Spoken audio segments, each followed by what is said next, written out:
À la une ce soir, le Tour de Martinique en Yole-Ronde, 6e et avant-dernière étape, victoire de Rosette Orange, arrivée voile déchirée à Saint-Pierre, s'octroyant une sérieuse option pour le titre.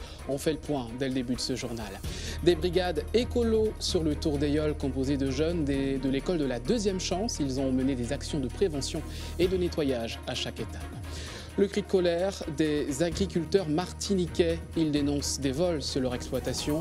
Louis-Daniel Berthom, le président de la Chambre d'agriculture, sera notre invité. Et puis la ferveur des supporters du Paris Saint-Germain. Après l'arrivée de Neymar au sein du club, certains étaient déjà à la recherche du maillot de leur nouvelle idole. Ce matin, nous les avons rencontrés. Voilà pour les titres. Bonsoir à tous. C'est donc avec une voile déchirée que Rosette Orange a franchi en premier la ligne d'arrivée de l'avant-dernière étape du Tour de Martinique en Yole-Ronde. Vous le voyez, confortant ainsi son avance au classement général. L'étape du jour, Trinité-Saint-Pierre, marquée par de nombreuses avaries pour les équipages. UFR Chamflore est arrivé en deuxième position du classement général avec près de 56 minutes de retard. Troisième Zappetti-Lapalooza à plus d'une heure demain. Dernière étape, Saint-Pierre, Fort-de-France. Le Tour des Yoles est cette initiative de l'école de la deuxième chance. À chaque étape, des jeunes participent à des actions pour protéger l'environnement. Ils parcourent les plages pour ramasser les détritus. Ils font également de la prévention auprès des spectateurs. On voit cela avec Louis Sabas. Alors, c'est des cendriers de plage. Quand tu ouvres ton mégot, tu le mets à l'intérieur. Une idée originale, écologique et pratique. Sur la plage du Tour des Yoles à Saint-Pierre, Anderson sensibilise la population au respect de l'environnement. À l'instant, je viens de mettre un sac là.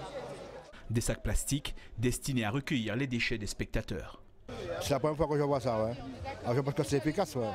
C'est pour ne pas jeter dans le sable et que ça soit propre après. C'est une bonne initiative de ramasser les canettes, tout ce qui traîne sur la plage. Et je vous dis, hier, j'ai eu une initiative à Trinité où j'ai vu, quand je partais, des choses qui traînaient, des canettes, des bouteilles en plastique, un peu de tout. Il y en a quand même qui sont conscients, qui viennent avec déjà leur poubelle. Donc ça peut aller, mais il y en a d'autres qui oublient carrément ce qu'ils ont ramené. Anderson n'est pas le seul à effectuer cette mission. Comme lui, une vingtaine de jeunes de l'école de la deuxième chance arpentent la plage. Pots en plastique, bouteilles et autres emballages sont récupérés. Il s'agit de garder le site le plus propre possible afin d'éviter toute pollution. Le Tour des Yoles, c'est pas seulement s'amuser et puis boire tout ça.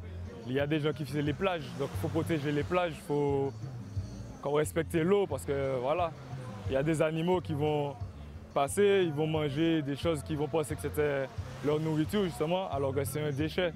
Ils se livrent à cet exercice depuis le début du Tour, une action qu'ils ont à cœur de bien mener. Les gens ne réalisent pas à quel moment ils font ça, c'est vraiment dégueulasse. Donc moi, la seule chose que je peux dire devant la Martinique, c'est évitons de polluer parce que c'est très important.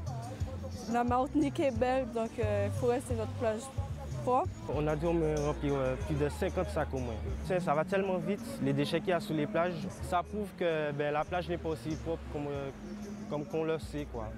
Ces journées de sensibilisation sont le fruit d'un projet citoyen organisé par l'école de la deuxième chance Martinique Centre.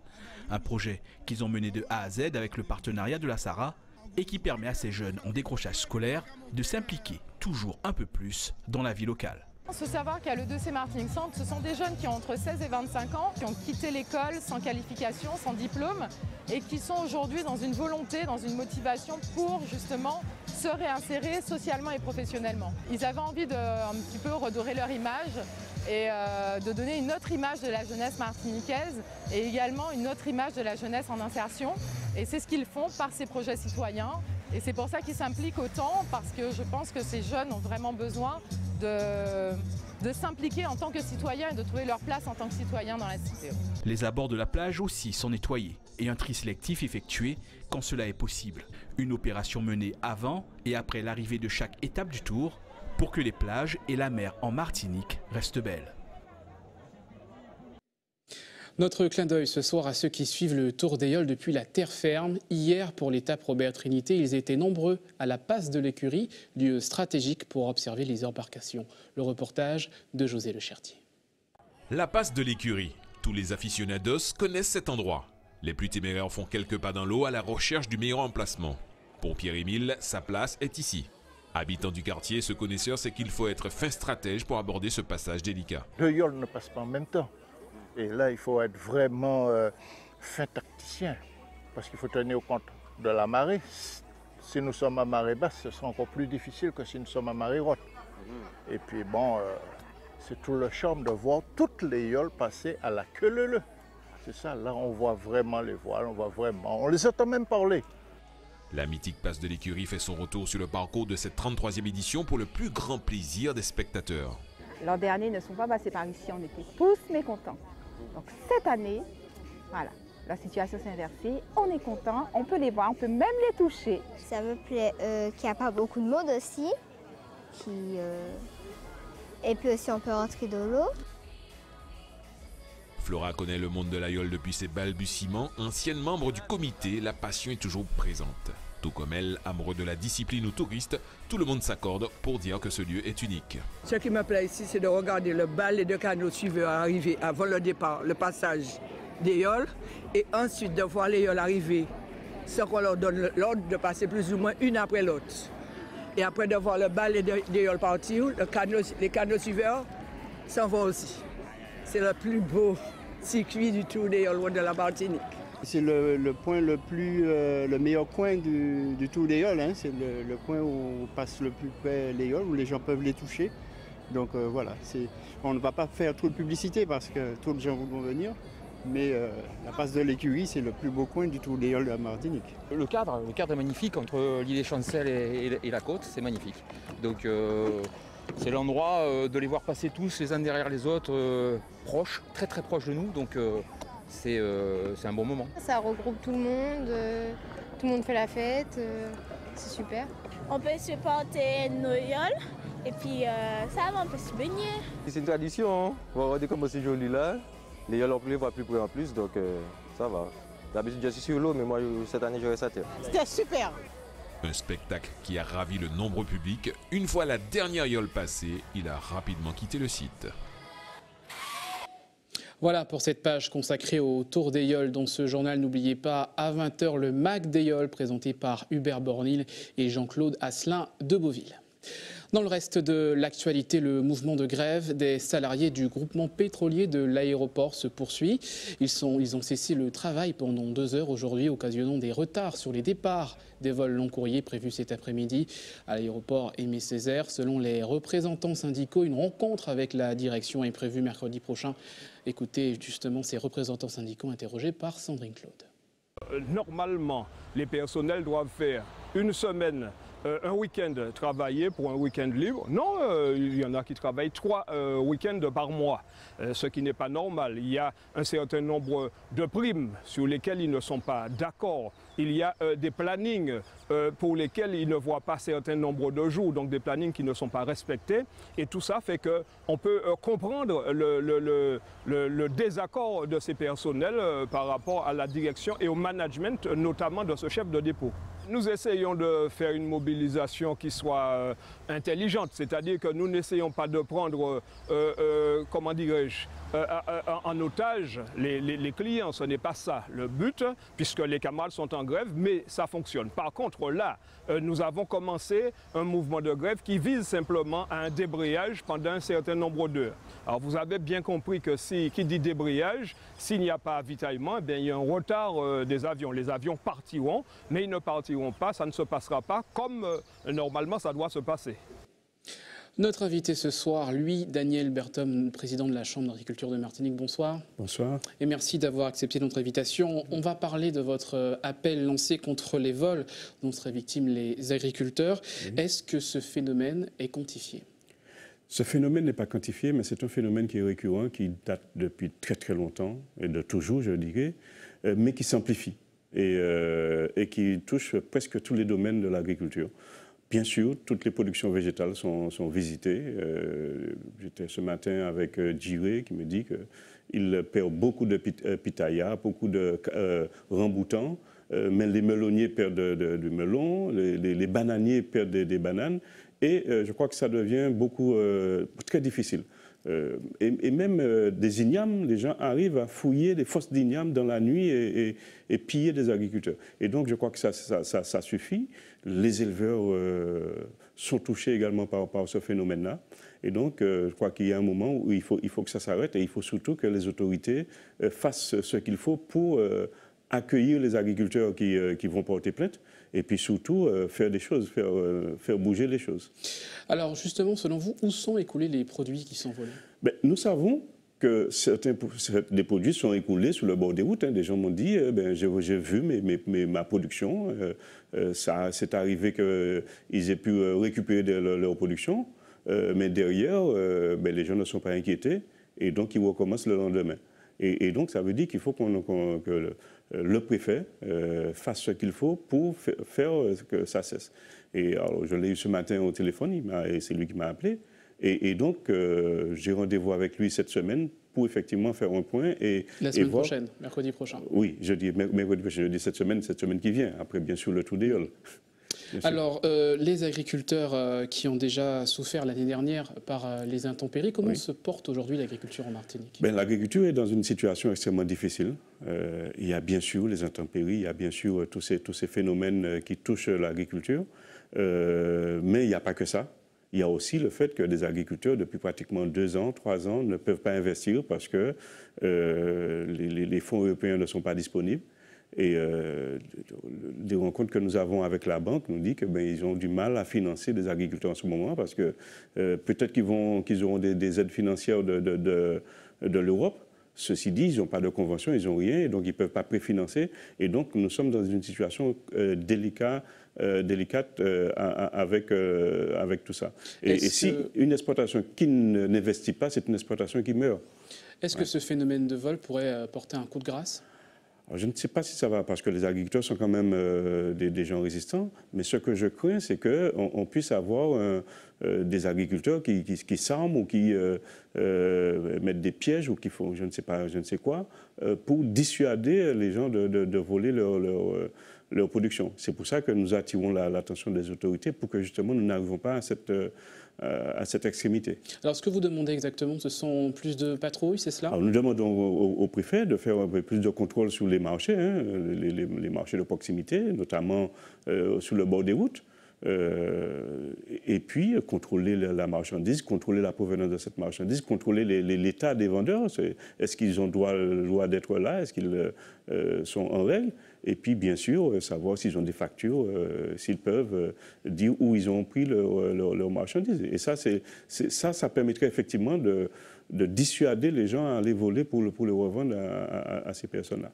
Merci beaucoup d'avoir accepté notre invitation. Je rappelle que vous êtes le président de la Chambre d'agriculture et que nous avons avec vous abordé le problème des vols dont sont victimes les agriculteurs. C'est moi qui vous remercie. Restez avec nous à suivre dans votre journal, votre JT des communes du samedi, le meilleur de la saison ce soir, découverte de la canne bleue, une variété exploitée par les Roms Clément pour ses arômes et sa douceur. Et puis escale à Joupa-Bouillon, une ville de centenaires, certains nous ont délivré leur secret de longévité. Enfin le Marigot avec son quai à la vue imprenable, un lieu chargé d'histoire, mais également très apprécié par les habitants et les touristes. Sur la planète football, on ne parle que de ça, l'arrivée de Neymar au PSG. Le transfert s'est réalisé cette semaine pour un montant record de plus de 220 millions d'euros. La vente des maillots a déjà commencé en France hexagonale. Certains pensent le club va pouvoir rentabiliser certainement une partie de la somme de l'achat de joueurs avec la vente de ces maillots. En Martinique, les maillots ne sont pas encore là et pourtant les clients supporters sont déjà présents et impatients dans les magasins de sport. Le reportage de Sandrine Claude. Ah, voici le fameux maillot là, de Neymar. Pour Pascal, qui supporte pourtant l'OM, difficile de ne pas jeter un œil au maillot mis en évidence dans cette enseigne. Mais pour l'heure, il s'agit d'un maillot pour le moins officieux. Je m'attendais à un superbe maillot. Là, je vois c'est un maillot avec un numéro 10, écrit Neymar. Je m'attendais à un truc, je sais pas moi, même les petits maillots de pub avec la photo, je sais pas, je m'attendais pas à ce maillot-là. Moins de 48 heures après l'arrivée de Neymar da Silva Santos Junior au PSG, les clients sont déjà nombreux à vouloir s'octroyer son maillot. Beaucoup viennent pour leurs enfants. Depuis le temps, on entend parler du transfert de Neymar. Donc je suis venu par hasard voir les maillots de foot, comme je suis un passionné de football, quoi. Et mon fils, il joue à la console de jeu, quoi. Donc voilà, quand on les voit à la console, on les voit un petit peu partout. Donc ouais, c'est des idoles, quoi. Et, voilà, quoi. Ils aimeraient bien leur ressembler, quoi. Voilà. J'aimerais bien aussi, pourquoi pas. Face à cette forte demande, il s'agit à présent pour les enseignes de se procurer au plus tôt les produits à l'effigie de la star. Là, il y a eu un engouement qui s'est décuplé avec l'annonce de l'arrivée du joueur Neymar. Il faut savoir que la demande, elle était déjà présente depuis un moment. Nous, on essaie d'anticiper. La pression, elle a toujours été là concernant les produits football déjà en Martinique. Donc nous essayons d'être au plus près, notamment les crampons de Neymar aussi qui sont très demandés, qu'on a déjà beaucoup vus, et puis les maillots de Paris. L'arrivée du produit dans les stocks d'ici quelques semaines devrait provoquer une véritable ruée vers les enseignes de sport. La Neymar Mania ne fait que commencer. En Guyane, la ferveur des amateurs de Pokémon Go ne faiblit pas. Un an après le lancement du jeu, les chasseurs de Pokémon sont toujours de sortie. Illustration avec ce reportage à Cayenne, Jade Létard et Jonathan Lariot. Pas toujours facile de se faire des amis sur son lieu de vacances. Heureusement, Nassim a une botte secrète. Arrivé il y a une semaine, le vacancier peut compter sur l'application Pokémon Go et son côté convivial. Quand je suis arrivé, je connaissais personne. Et grâce à Pokémon, bah voilà, je me suis fait des contacts, voilà, on est une vingtaine, une trentaine à jouer. Et bah, ça tisse entre guillemets des liens parce qu'on discute, on se rapporte par rapport au jeu, par rapport à notre vie, enfin ça rapproche. Après des débuts en fanfare, en juillet 2016, le jeu a progressivement perdu de sa superbe. Il ne compte plus que 65 millions de joueurs actifs contre 100 millions au plus fort de sa popularité. Tout sauf une fatalité pour son créateur, l'entreprise Niantic. En juillet dernier, Pokémon Go a pris un second souffle. Les joueurs peuvent maintenant s'associer, quelle que soit leur faction, afin d'attraper des Pokémon de choix. En fait, il a un gros niveau, donc forcément, faut se mettre à plusieurs et il faut utiliser le bon type de Pokémon. Il est un peu simple celui-là parce qu'en gros, vu qu'on a tout le monde a des Pokémon hauts et roches un peu montés à des bons niveaux, c'est un peu plus simple. Articodin, Sulfura et les autres Pokémon légendaires ne résistent jamais bien longtemps aux assauts des joueurs. À 10 ou plus, ils n'hésitent pas à s'organiser via les réseaux sociaux pour mener des raids. Mais des fois, le manque d'effectifs se fait cruellement sentir. Sur Cayenne, Matré et Montjoly, il n'y a pas forcément beaucoup de gens qui jouent et puis ça se montre pas, voilà, c'est un peu tabou. Tandis qu'en France, aux États-Unis, on voit les gens vraiment se garer et tout, jouer, faire des appels et tout. Mais là, ici, non, c'est un peu tabou. Donc. Avec une renommée internationale et des mises à jour plus ou moins marquantes, Pokémon Go peut compter sur l'engouement des passionnés. Avec un credo toujours d'actualité, attrapez-les tous. Voilà, c'est l'heure de retrouver votre JT des communes du samedi, le meilleur de la saison. Ce soir, à Joupa-Bouillant, une commune de Centenaire, le quai du Marigot, lieu chargé d'histoire, mais d'abord la canne bleue exploitée par les Roms Clément.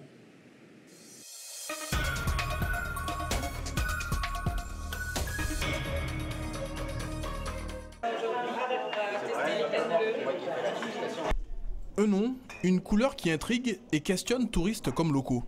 Des laboratoires barbadiens jusqu'aux terres franciscaines, la canne bleue a su conquérir petit à petit la Martinique, à commencer par le maître de chez, le Clément, que le produit a séduit d'emblée. Particulièrement par sa qualité organoleptique et puis ses arômes, l'intensité de ses arômes, tout ça effectivement nous a poussé à sortir ce rhum et à mettre en valeur, mettre à la disposition de notre public, du public martiniquais. Ce qui plaît particulièrement, c'est la douceur du produit. Au début des années 2000, Clément se lance donc dans l'aventure canne bleue, une espèce facilement différenciable de la canne roseau. Alors, vous voyez les reflets gris violacés qu'on voit ici, c'est ce qui fait sa particularité par rapport à des cannes qui vont être beaucoup plus dans les tons verts. Suivent un rhum conçu avec cette seule variété et un nom déposé, même si le produit se retrouve dans d'autres distilleries. Nous, bien sûr, on a planté des champs de canne avec cette variété de canne. Rien n'empêche d'autres personnes de la planter, bien sûr. Mais proportionnellement, ce n'est pas la variété qui est la plus plantée en Martinique. Une des variétés de canne qui est agréée par le Codérum pour l'AOC Martinique. Donc vraiment pour ses valeurs, ses qualités particulièrement fruitées, ses qualités organoleptiques. Donc on a vraiment des notes citronnées. Là, sous notre millésime 2016, on avait des notes même un petit peu combava, qui est un petit agrume originaires de La Réunion, des notes citronnelles, épicées, poivrées, baies roses. Face au succès, Clément ne compte pas s'arrêter en si bon chemin. Millésimé, la gamme Canne Bleue est d'ores et déjà vieillie. Un millésime casque vieux devrait prochainement suivre.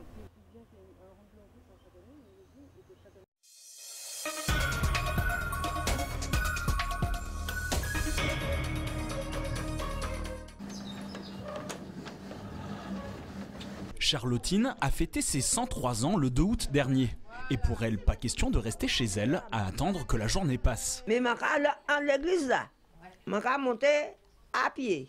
Et puis quand je vais combiner, je vais virer. Des fois, je vais trouver, je vais monter à ma, je vais virer, moi, des gens qui viennent, moi, virer descendre. Mais des gens, c'est moi qui vais descendre. Mais le secret de Charlottine pour garder la forme se trouve aussi dans son assiette. Des fois, je fais un chocolat, lait, pain, comme ça. Pas tellement. Longtemps, je vais manger.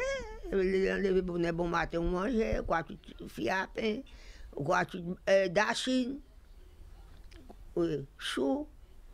Quoi, mais tout bail comme ça. Charlottine est aussi une maîtresse de maison hors pair. Tous les 2 ou 3 jours, elle accueille voisines et amis. Aujourd'hui, c'est Hortense qui est venue les rendre une petite visite. Je viens me voir et puis je pars chez moi. Je reste avec elle, je parle et puis je pars chez moi. Et puis mon copine, c'est mon ami, comme ma maman. Et comme Charlottine, Renée, sa voisine, elle aussi centenaire, ne fait pas son âge. Ma maman m'a dit que je suis née le 1er mai 1913 à 11h au mois de Capot. Les enfants d'école descendent. Maman qui m'a dit ça. Elle est déjà morte, mais il m'a dit ça. C'est dans ma tête. Une énergie qui surprend Bertille, sa fille adoptive.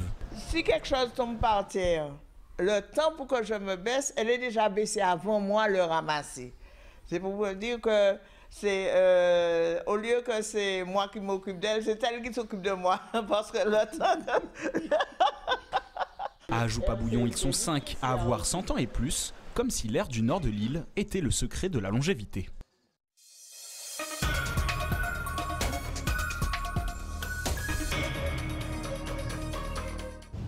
Le temps est passé et le quai est encore debout face à l'océan.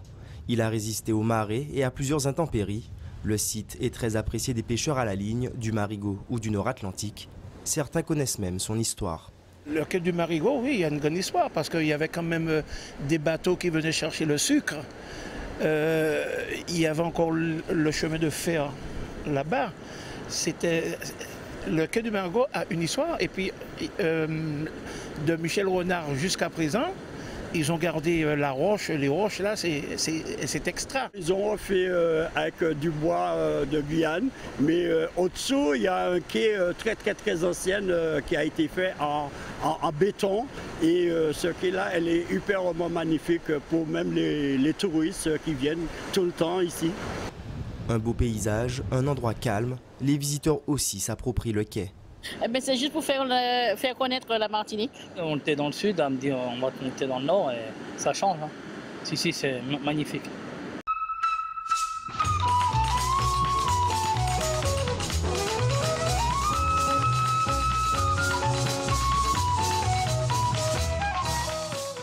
Qui pourrait deviner qu'il y avait un chemin de fer ici dans la baie de Fond-d'Or? En 1908, pour faciliter l'accès à l'usine du Lorrain et l'échange de marchandises, une voie ferrée est construite. Une évolution importante pour la commune. La baie Fond-d'Or où est situé le quai, et le quai ont joué un rôle important quant au développement économique de Marigot, on va dire des années 1889 à au début des années 1950. Une fois que les marchandises arrivaient sur le pont, elles allaient au bout du pont et étaient embarquées dans des barques. Ces mêmes barques allaient rejoindre des bateaux, des navires au mouillage, au large. Et ces navires levaient l'ancre et se dirigeaient vers d'autres destinations. C'est alors le début d'un essor économique. Le bourg se construit autour de l'activité du quai. Afin d'être réactif quant à l'embarquement et au débarquement de marchandises, mais également de produits finis tels que le sucre et le rhum, plusieurs entrepôts de stockage de sucre ont vu le jour, on dira, à Marigot. Alors, il y en a eu le long des berges, le long des rivières, mais également en bordure de mer. En 1955, la fermeture de l'usine provoque la transformation du quai. Il devient alors un lieu de promenade. S'il ne joue plus son rôle économique, il n'en demeure pas moins un site important pour le Marigot, un lieu de rassemblement pour toutes les générations de la commune.